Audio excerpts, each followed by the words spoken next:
Let us see Newton's second law. The force acting on an object is equal to the rate of change of its momentum. So that is, the rate of change of momentum of an object is directly proportional to the unbalanced force in the direction of force. That is, change in momentum is directly proportional to the force and change in momentum is directly proportional to the time. If you are combining this two, and we will get change in momentum is directly proportional to force into time. So force, if you are taking force here, force is directly proportional to change in momentum, change in momentum by time, and F is directly proportional to rate of change of momentum. So F is directly proportional to the rate of change of momentum. And here mass of the object remains constant. So m mass is what? M. And initial velocity is what? U. And final velocity is what? V. So change in momentum is equal to final mass minus initial mass. So what is the final mass here? That is mv, mass of final, that is mv minus mu. So here m is the constant and v minus u. So force is directly proportional to m into v minus u by t. So this v minus u by t is what? Change in velocity by unit time. That is, rate of change of velocity is nothing but acceleration a. So F is directly proportional to into ma. So F is equal to ma. So this is the equation of second law of motion. And the SI unit of mass is what? Kilogram. And the SI unit of acceleration is what? Meter per second square. So force F is equal to m into a. So F is equal to, what is m here? Kg. And what is acceleration? M per second square, that is meter per second square. So this is what? Newton's second law of motion. The next law of motion is Newton's third law of motion. It is a very easiest law of motion and everyone likes this law. That is, Newton's third law states that for every action there is an equal and opposite reaction. So for example, if you are taking two objects and object 1 exert a force on the object 2, that is F vector 2 1, then object 2 must also exert equal and opposite force on the object 1. Thus these forces must lie along the line joining the two objects. So F12 is equal to minus F21. And for example of this law is, if you are taking the two objects, that is one hammer and a nail, force exerted by the nail on the hammer is F12. Okay, and force exerted by the hammer on the nail is F21. So this is the example of Newton's third law.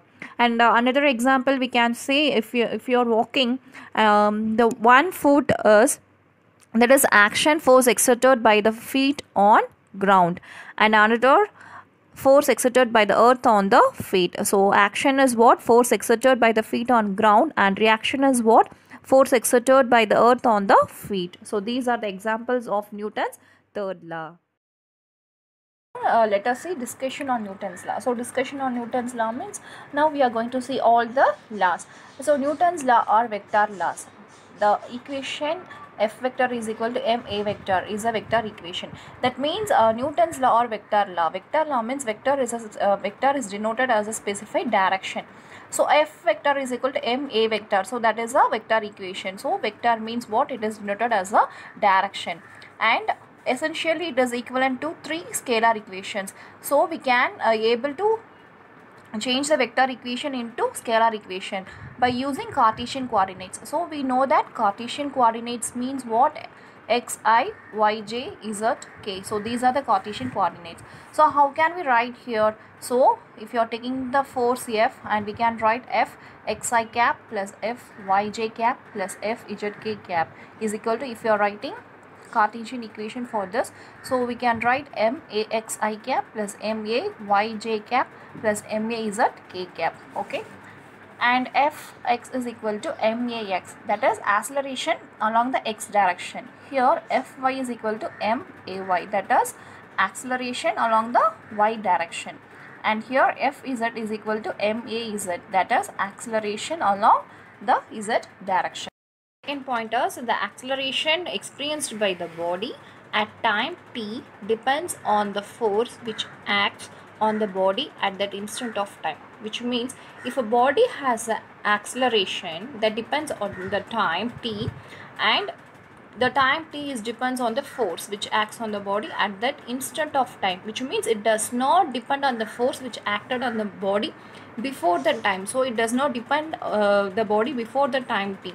So it depends on the body at that instant of time.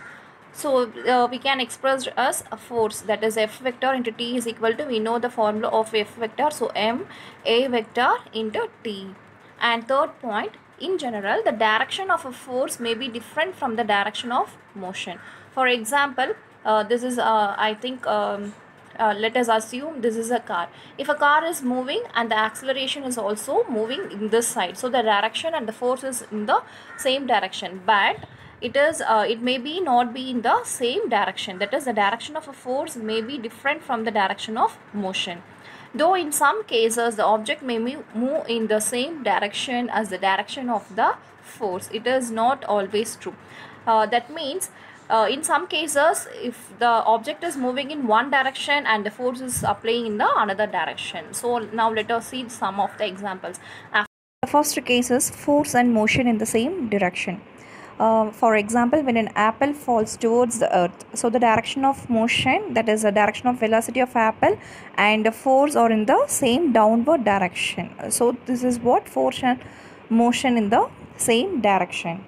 And second case is force and motion not in the same direction. For example, the moon experiences a force towards the earth. So the moon is experiencing the force towards the earth, but the moon is actually moves in elliptical orbit. So in this case the direction of the force is different from the direction of motion.